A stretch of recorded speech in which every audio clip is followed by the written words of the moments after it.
ដាក់វានឹងកកល្បីដែរហ្មង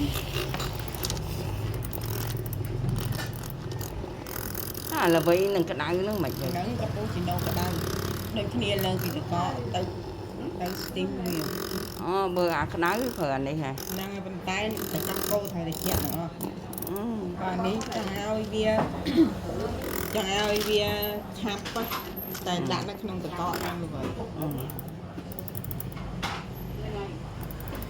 ទៅល្បីមកស្ទុះឃើញវារៀងឆាប់ទៅយកទៅចាក់ទៅអាហ្នឹងកាពូស៊ីណូ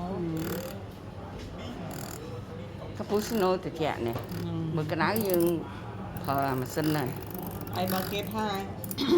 អាហ្នឹងអាយកាពូស៊ីណូយើងហាមតកក់ដុំពីដុំទៅដូចនៅស្រុករាំងហើយយល់ហើយវាយរៀងយូរបន្តិចទៅអាហ្នឹងវាខាប់ហើយខាប់អាហ្នឹងណា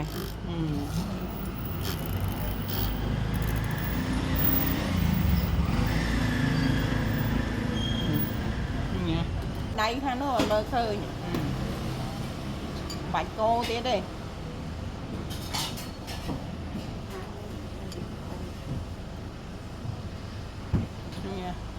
ហ្នឹងកាពូស៊ីណូហើយហាន់ប្រកបម្ដុំទៅគេហៅអាយកាពូស៊ីណូមិនប្រើកៅនេះទេប្រើកៅហ្នឹងហ្មងទៅតែប្រើហ្នឹងទៅអីយើងរៀនហ្នឹងនេះទៅអានឹងកៅទូពេកមែនទេគេដាក់តកកចូលនៅក្នុងនេះហ្មងបើទៅឯងចាក់ម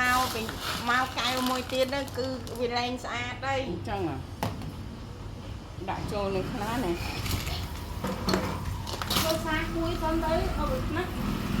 បើឯងតែហ៊ានតែចាក់ចូលកៅហ្នឹងគេយកកៅហ្នឹងប្រើកាយគេអត់ប្រើទេតែកៅផ្សេងទេហ្នឹងហើយឃើញពណ៌វាស្អាតឃើញទៅ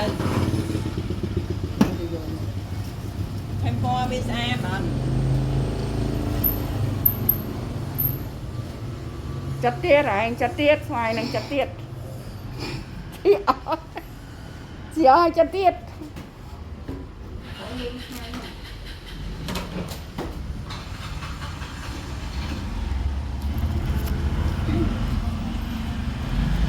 thế này vô mình điện thoại chứ